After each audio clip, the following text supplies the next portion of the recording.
Shalom sahabat Daily Hope yang dikasihi Tuhan Yesus Kristus. Puji Tuhan, Tuhan baik dalam kehidupan kita. Kita terus mencari wajah Tuhan dan kita akan merenungkan firman Tuhan. Sebelum kita merenungkan firman Tuhan, kita akan memuji dan menyembah Tuhan, masuk dalam hadirat Tuhan, menikmati lawatan dan jamahan kuasa Tuhan. Haleluya. Haleluya. Salam sejahtera sahabat Daily Hope yang dicintai Tuhan dimanapun Anda berada saat ini. Mari kita mau satukan hati saat ini. Kita mau menyembah dan memuji Tuhan. Haleluya. Kita berdoa. Kami selalu bersyukur Tuhan buat keberadaan kehidupan kami Tuhan saat ini. Kami boleh datang kepadamu. Kami mau persembahkan pujian kami, persembahkan penyembahan kami dengan segenap hati kami, dengan segenap jiwa kami. Kami rindu Tuhan memberikan yang terbaik hanya bagimu. Sebagai tanda kami menghormati Engkau Tuhan yang telah lahir bagi hidup kami untuk menyelamatkan setiap kami umat-Mu yang percaya kepadamu Tuhan. Terima kasih Bapa. Kami mengucap syukur buat kasih-Mu yang begitu besar dalam kehidupan kami. Haleluya. Oh Tuhan, terima kasih Yesus. Amin. Haleluya. Kami memuji-Mu Tuhan.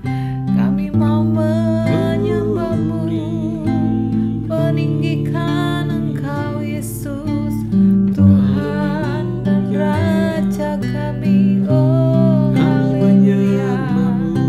Haleluya.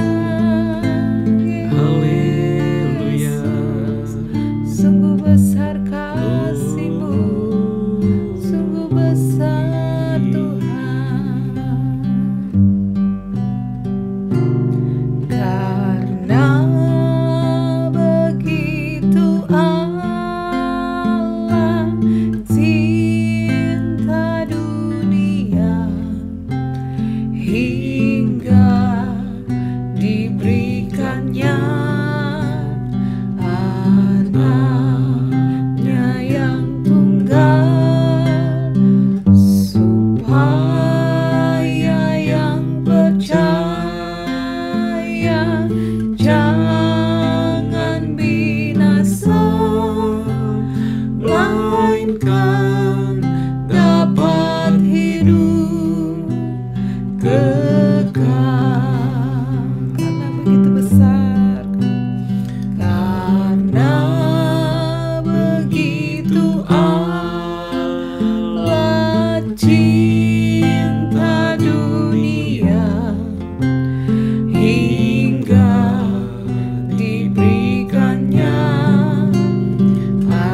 anaknya yang tunggal, supaya yang percaya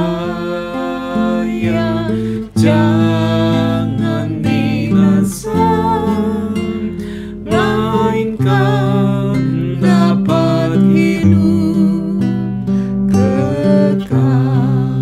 Mari kita bersyukur dan bersukacita karena begitu besar kasih Allah bagi setiap kita umat manusia, sehingga Dia datang ke dalam dunia ini untuk menyelamatkan setiap kita yang percaya kepadanya, tidak akan binasa, melainkan beroleh hidup yang kekal. Inilah yang menjadi pengharapan kita di dalam Tuhan. Haleluya. Terima kasih Tuhan. Oh, karena begitu Allah cinta dunia hingga diberikannya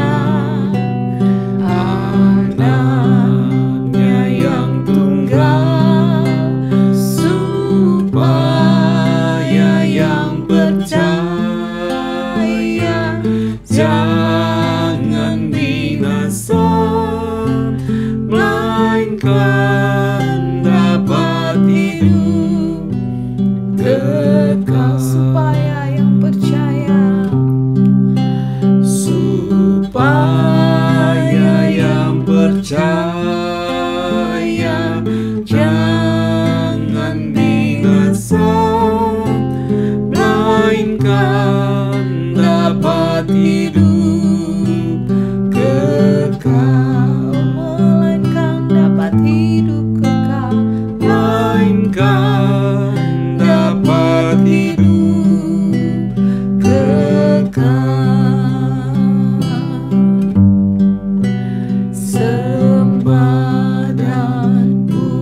kami dan memperhatikan kami umat-Mu Tuhan. Kami sungguh bersyukur di hari yang Natal ini Tuhan.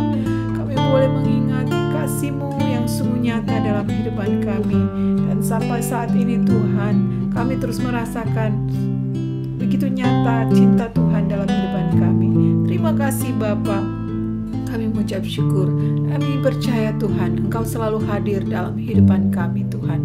Kami terus membutuhkan lawatan-Mu Tuhan, jamahan-Mu Tuhan saat ini. Kami percaya Engkau yang akan memenuhi jamahan-Mu, memenuhi setiap kami yang datang kepadamu saat ini Bapa. Terima kasih Bapa. Dan saat ini hati kami terbuka untuk menerima kebenaran firman-Mu Tuhan, yang akan terus menumbuhkan iman percaya kami hanya padamu Tuhan. Kami percaya Engkau mengurapi setiap kami, memberikan hikmat yang baru untuk kami sama-sama mengerti jalan-jalan Tuhan yang terbaik dan yang terindah dalam kehidupan kami, dan kekuatan baru yang Engkau sediakan bagi kami Tuhan lewat kebenaran firman-Mu. Terima kasih Bapa. Kami mengucap syukur dan sambut firman-Mu dengan penuh sukacita dalam nama Tuhan Yesus Kristus. Haleluya. Amin. Puji Tuhan. Saat lagi sama-sama kita akan merenungkan kasih Tuhan lewat firman Tuhan. Haleluya. Haleluya. Sahabat Daily Hope yang dikasihi oleh Tuhan Yesus, kita telah memuji dan menyembah Tuhan pada saat ini, tanggal 26 Desember. Kemarin kita merayakan Natal. Amin. Dan hari ini kita akan merenungkan firman Tuhan masih tentang kisah Natal dengan tema Lampin dan Palungan. Tanggal 26 Desember ini menarik ya, hari Minggu, hari kita beribadah kepada Tuhan. Kita renungkan firman Tuhan, temanya Lampin dan Palungan. Lukas 1 ayatnya yang ke-6. Ketika mereka di situ, tibalah waktunya bagi Maria untuk bersalin. Dan ia melahirkan seorang anak laki-laki, anaknya yang sulung, lalu dibungkusnya dengan lampin dan dibaringkannya di dalam palungan, karena tidak ada tempat bagi mereka di rumah penginapan. Saudaraku dalam kasih Tuhan Yesus, Yusuf dan Maria mempunyai anak yang sulung, anak yang paling tua. Dan siapakah dia anak sulung ini? Anak sulung ini bernama Yesus Kristus. Dari kisah Natal ini, saudaraku, kita bisa pelajari paling tidak 3 hal untuk memberkati kita pada ibadah minggu ini di Daily Hope yang akan menguatkan iman kita. Saudaraku, kita akan belajar, kita melihat bagaimana bayi yang dilahirkan ini dibungkus pakai kain lampin. Ini poin yang pertama yang akan kita pelajari bersama-sama. Bayi dibungkus kain lampin. Kita pernah mendengarkan kisah-kisah tentang ada yang melahirkan. Ada yang melahirkan di pesawat, ada bayi dilahirkan dalam pesawat, ada juga bayi yang dilahirkan juga ketika sedang ada pengungsian, di tengah-tengah banjir, dalam perjalanan, itu ada bayi yang dilahirkan dalam situasi-situasi yang kalau kita mau pikir situasi yang mendesak. Bahkan di tengah-tengah bencana ada bayi yang dilahirkan ya, karena ada ibu yang mengandung dan memang sudah waktunya untuk melahirkan di situasi-situasi yang mendesak seperti itu. Nah, saudaraku dalam kasih Tuhan Yesus Kristus, kalau kita perhatikan di sini, begitu juga situasi yang mendesak. Karena Yusuf dan Maria tinggal di Nazaret, namun Kaisar Agustinus memerintahkan supaya semua orang mendaftarkan dirinya menurut kaumnya di tempat mereka berada. Jadi mereka harus kembali ke leluhur tanah leluhur mereka, dan haruslah mereka pergi. Dalam situasi yang mendesak seperti ini, datanglah Maria dan Yusuf ke Bethlehem, dan mereka di situ, dan disitulah Yesus Kristus dilahirkan. Dan bayi ini dibungkus dengan kain lampin. Kain lampin ini tentu bukan kain untuk membungkus bayi. Tetapi kenapa pakai kain lampin? Tentu ini juga darurat, saudaraku ya. Darurat banget. Saya lihat di televisi waktu banjir, ada bayi yang ditaruh dalam baskom air, saudaraku ya. Mungkin tempat cuci baju, ditaruh di situ. Lalu sambil mereka bawa bayi itu di atas air, saudaraku ya. Mereka bawa untuk diungsikan. Ini kan darurat. Darurat. Dan juga saudaraku dalam kasih Tuhan Yesus Kristus, di tengah-tengah banyak orang yang datang ke Bethlehem, tidak ada tempat, dan Yesus Kristus dilahirkan di tempat ini dan dia dibungkus dengan kain lampin. Artinya, kain lampin ini kain apa ya kalau kita gambarkan sekarang ya? Kain ini nih, kalau untuk lap-lap meja gitu ya. Ya, kain itu kain lampin lah kira-kira seperti itu. Kain untuk membersihkan tempat yang ada di kandang gitu ya. Kain ya, atau membersihkan tangan, lap, keringin dan sebagainya. Seperti itulah kain lampin. Nah, saudaraku dalam kasih Tuhan Yesus Kristus, dari sini kita memperhatikan Allah yang menjadi manusia, yang bernama Yesus Kristus. Ketika dia lahir, dia harus dibungkus dengan kain lampin. Artinya apa? Ini menunjukkan bahwa bayi yang lahir ini adalah bayi yang lemah. Seperti bayi-bayi yang lainnya yang baru dilahirkan. Itu adalah bayi yang lemah, yang memang membutuhkan kehangatan dan perlindungan. Dan Yesus lahir dalam situasi yang normal seperti ini. Setiap bayi yang dilahirkan di muka bumi ini tentu lucu, imut-imut, ya, tetapi juga mereka sangat lemah. Nah, itulah maka Yesus Kristus dibungkus dengan kain lampin. Saudaraku dalam kasih Tuhan Yesus Kristus, apa adanya, tetapi harus dilakukan karena bayi ini adalah manusia normal, seperti bayi-bayi yang lainnya yang tak berdaya tanpa ada perlindungan dan pertolongan. Saudara, dalam kehidupan kita juga, ketika kita berada di muka bumi ini, apakah engkau juga pernah merasakan di mana engkau memang saat tertentu sungguh-sungguh nggak berdaya, tanpa perlindungan, tanpa pertolongan, dan Anda membutuhkan hal itu. Sedangkan dengan kekuatanmu sendiri, engkau tidak mampu untuk memproteksi dirimu, engkau tidak mampu untuk melindungi dirimu, engkau memang sudah susah banget untuk menjaga dirimu sendiri. Nggak ada kekuatan lagi, persis seperti bayi yang baru lahir, sehingga membutuhkan perlindungan, membutuhkan kekuatan. Dan boleh jadi engkau bisa berkata, kain lampin pun gak apa-apa. Yang penting saya bisa mendapatkan perlindungan. Yang penting saya bisa mendapatkan kehangatan, penjagaan, dan sebagainya. Ketika Anda merasakan hal yang seperti ini, saya teringat ketika Yesus Kristus dibungkus dengan kain lampin, ada firman Tuhan berkata, dalam Ibrani 4 ayat yang ke-15, waktu saya merenungkan kisah ini. Demikian firman Tuhan. Sebab imam besar yang kita punya bukanlah imam besar yang tidak dapat turut merasakan kelemahan-kelemahan kita. Sebaliknya, sama dengan kita, ia telah dicobai hanya tidak berbuat dosa. Yesus Kristus adalah imam besar kita. Dan dia pernah merasakan kelemahan-kelemahan kita sebagai manusia. Persis sejak dia lahir, dia merasakan arti kelemahan sebagai manusia, sebagai seorang bayi. Support waktu dia lahir itu kurang, saudara. Kurang banget untuk mensupport, mendukung dia waktu dia lahir. Dia mengerti kelemahan-kelemahan seperti itu. Anda juga mungkin merasa support untuk menolong kehidupanmu. Support itu untuk mendukung kehidupanmu pada saat ini. Untuk mendukung rumah tanggamu, mendukung keluargamu, mendukung anak-anakmu. Support yang mendukung suami atau istri. Support untuk mendukung imanmu. Support untuk mendukung tentang pergumulan pekerjaanmu, ekonomi dan keuanganmu. Engkau merasa sangat terbatas. Kurang banget. Karena kita sadar kita manusia yang lemah. Ingat baik-baik, Yesus pernah mengalaminya sejak dia dilahirkan di muka bumi ini. Ketika dia dibungkus dengan kain lampin, dia pernah merasakan keterbatasan manusia seperti itu.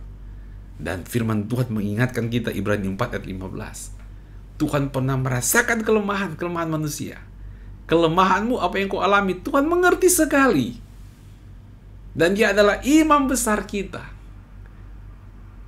yang tahu pergumulan kita. Dan Dia tahu untuk menyelesaikan persoalan kita. Mari datanglah kepada Tuhan. Percayalah, Tuhan paham persoalanmu. Tuhan paham peliknya kehidupanmu. Tuhan paham arti keterbatasan. Tuhan mengerti arti engkau tidak mendapatkan dukungan-dukungan yang semestinya. Tuhan tahu engkau berjuang sendiri, tidak mendapatkan dukungan yang semestinya harus seperti itu. Tapi engkau tidak mendapatkannya. Yesus pernah mengalaminya. Jadi Yesus paham, Yesus sangat berempati dengan pergumulan kita. Dan Yesus pasti memberikan kekuatan. Karena Dia mengerti apa yang kita alami. Biarlah saudaraku, satu hari setelah kita merayakan Natal, ini perayaan kedua kita merayakan Natal. Di hari yang kedua, kita berkata, terima kasih Tuhan. Kalau orang lain tidak mengerti, tidak peduli, tidak paham, tapi Engkau tahu kelemahanku, Engkau tahu apa yang aku butuhkan, dan Engkau tahu memberikan jawaban. Karena sejak Engkau lahir di muka bumi, Engkau telah merasakan kelemahan-kelemahan kami sebagai manusia. Amin, saudara. Ayo, punya semangat dalam Tuhan Yesus Kristus. Amin. Dan poin yang kedua yang akan kita pelajari, selain bayi dibungkus kain lampin, ini juga ada namanya bayi dibaringkan dalam palungan. Setelah dibungkus dengan kain lampin, lalu ditaruh dalam palungan. Tempat tidur bayi ya. Nggak begitu kan? Masa sih palungan tempat tidur bayi? Nggak lah ya. Lalu palungan buat apa? Palungan itu tempat makan ternak, tempat makan domba-domba. Dan Yesus ditaruh di situ. Saudaraku, saya pikir ini maknanya apa? Tentu semuanya bicara tentang kesederhanaan dan keterbatasan. Yesus lahir dalam posisi seperti ini. Dia adalah Allah yang merendahkan dirinya menjadi sama seperti manusia. Dan Dia memilih dengan cara yang sederhana. Karena Dia memperhatikan orang yang sulit sekalipun. Tapi lebih daripada itu, saya mengingat Yohanes 6 ayat 35. Yohanes 6 ayat 35 berkata demikian.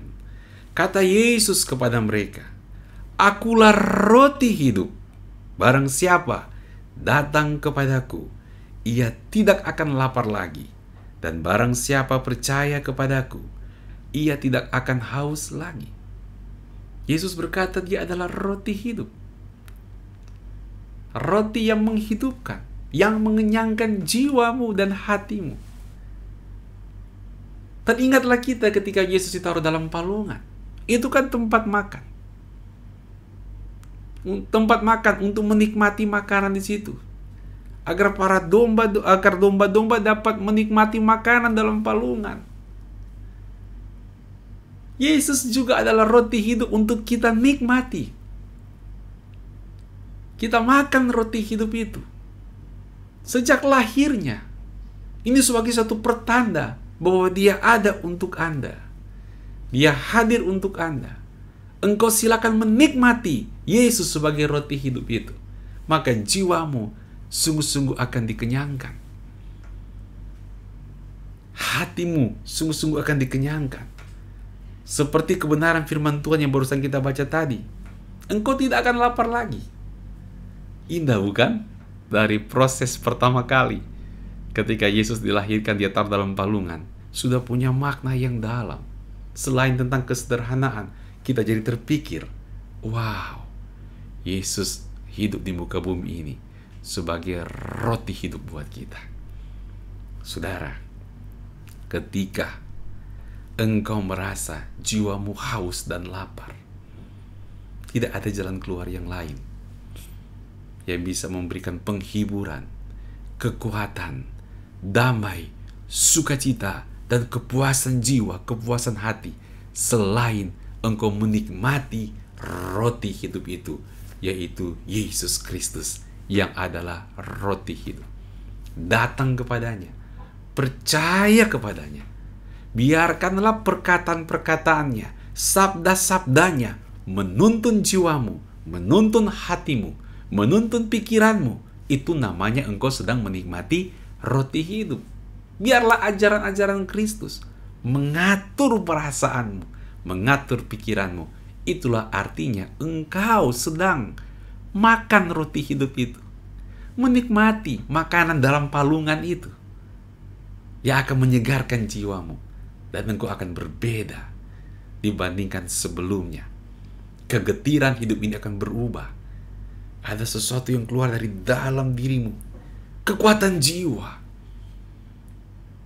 bahkan kekuatan jiwa yang melebihi kekuatan tubuh kita, kekuatan jiwa yang bisa mengcover kelemahan tubuh kita, kekuatan jiwamu, kekuatan rohmu, karena engkau menikmati roti hidup itu. Jangan sia-siakan. Itulah sebabnya ada daily hope. Daily, tiap hari, hope, harapan setiap hari dalam Kristus, supaya engkau terus dikenyangkan dan dikenyangkan di dalam Tuhan. Amin. Dan yang ketiga, saudara, kalau kita mau renungkan firman Tuhan tentang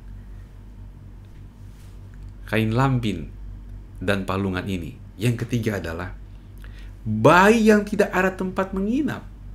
Tadi bayi yang dibungkus kain lampin. Kemudian bayi dibaringkan dalam palungan. Dan yang ketiga, bayi yang tidak ada tempat menginap. Gak ada tempat, saudara. Mikir-mikir juga saya ini. Emang Yusuf dan Maria gak punya saudara apa di sana? Itu kan tempat leluhur dia. Mungkin ada kali, tapi udah lama nggak main ke situ, jadi ya orang kenal nggak kenal. Penginapan penuh, hotel penuh, gak ada tempat lagi, saudara. Seorang raja di atas segala raja yang lahir di muka bumi, nggak ada tempat untuk lahir. Mau lahir di mana? Kita ngerti kok urusan begini, karena kita barusan ya bulan Juni Juli kemarin, waduh, kita berdoa, bergumul dan sebagainya. Orang yang kita kenal, yang kita kasih, cari rumah sakit penuh. Saya dengar cerita ada orang 17 kali cari rumah sakit gak dapat-dapat.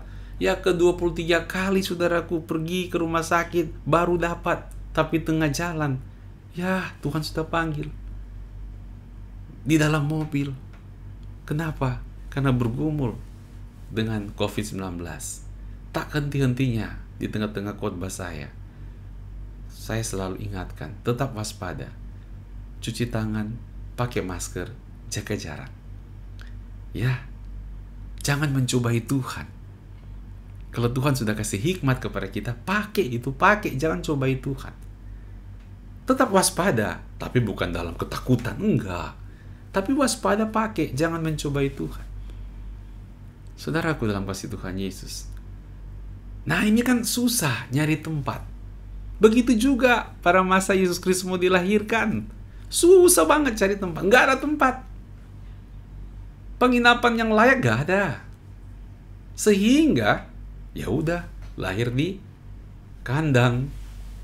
Kalau zaman sekarang, kalau di kota nggak ada kandang ya. Cari tempat penginapan nggak ada. Cuma ada apa? Garasi mobil, garasi tempat motor. Ya udah di situ. Di garasi, nggak ada tempat yang lain. Tahu sendiri kalau garasi kan kayak apa, kalau malam dinginnya kayak apa, kalau datang pengapnya kayak apa, bersihnya kayak apa. Namanya juga garasi mobil. Mobil kan di jalan. Waktu masuk garasi, apakah sebelum masuk garasi disiram dulu, diguyur dulu biar bersih bannya? Kan enggak. Ya gambaran seperti itu. Dan di garasi mobil atau garasi motor kan pasti ada kain lap ya. Ya itulah kain lampin kalau zaman dulu gitu ya. Kalau kita gambar-gambarin lah. Seperti itu. Kan susah ya. Nggak gampang.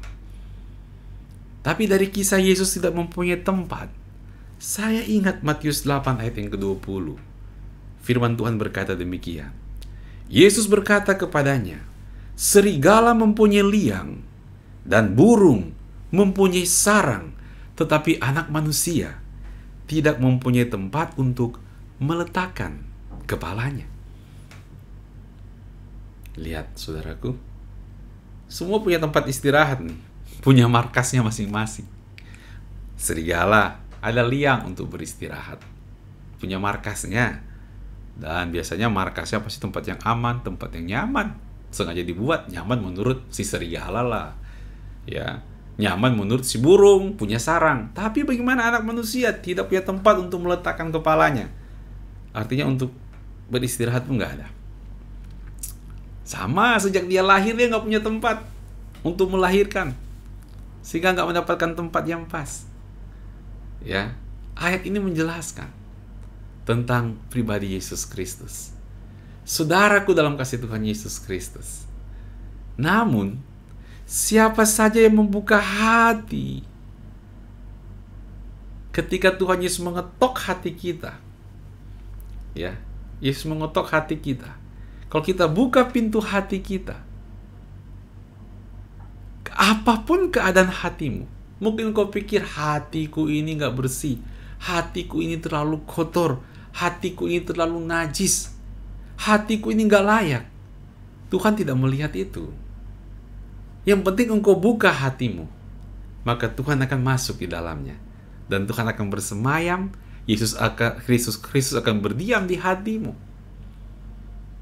Sama kan waktu Yesus Kristus lahir ke dunia ini, di palungan yang ya nggak steril amat, nggak apa-apa. Memang palungan itu pasti dipakai dibersihin dulu, tapi kan nggak steril amat palungan itu. Kain lampinnya kain kotor.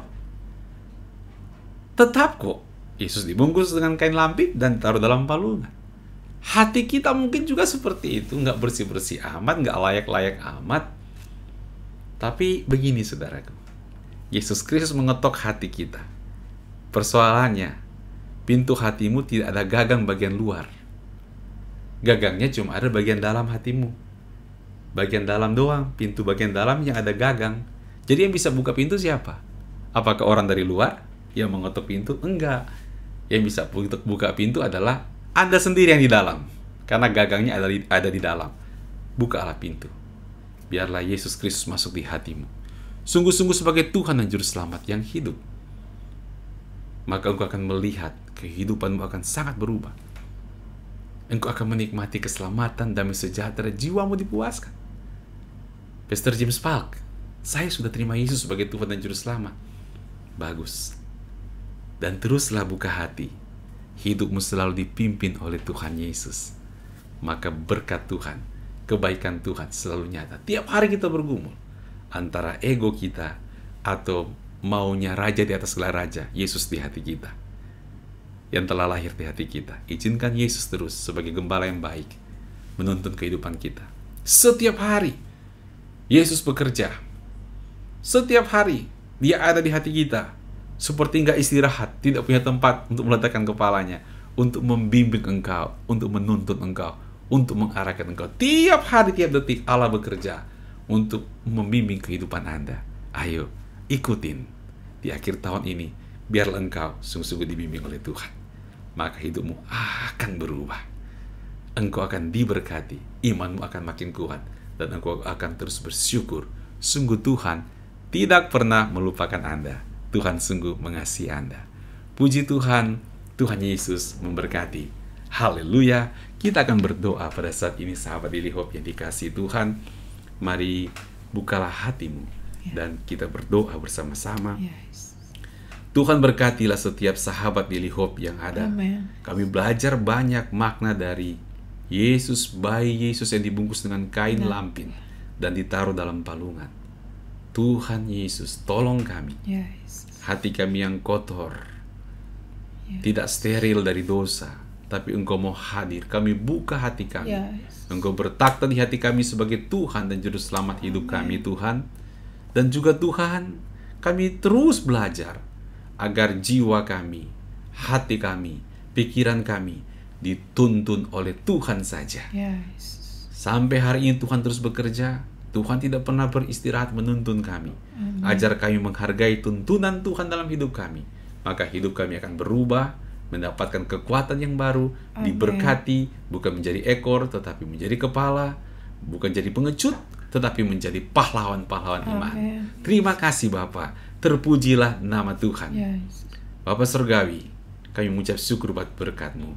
Umat yang dikasihi Tuhan, bukalah hatimu, Angkatlah kedua tanganmu sebagai tanda engkau sungguh-sungguh berserah dan berharap pada berkat Tuhan. Tuhan memberkati engkau. Tuhan memberkati imanmu. Tuhan memberkati kesehatanmu. Tuhan memberkati rumah tanggamu. Tuhan memberkati pekerjaan keuanganmu dan ekonomimu. Tuhan memberkati studi dan masa depanmu. Tuhan memberkati dimanapun juga engkau berada. Apa saja yang engkau kerjakan diberkati dan disertai oleh Tuhan. Dan di dalamnya nama Tuhan dipuji dan dipermuliakan. Terimalah berkat dari Allah Tritunggal, kasih dari Allah Bapa yang Maha Kuasa, anugerah dari Tuhan Yesus Kristus, kekuatan bimbingan dan pertolongan dari Allah Roh Kudus, menyertai kita semuanya, kini dan sampai Maranatha. Yang percaya sama-sama katakan, amin.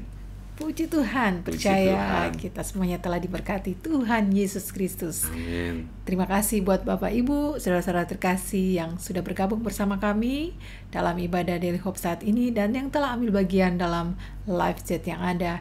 Biar kita mau tetap sama-sama semangat di dalam Tuhan, tetap setia, bertumbuh, dan berbuah bagi kemuliaan nama Tuhan. Kita akan ketemu lagi pada besok pagi di jam yang sama, jam 5.30 waktu Indonesia bagian Barat. Puji Tuhan, Tuhan Yesus memberkati kita semuanya. Shalom.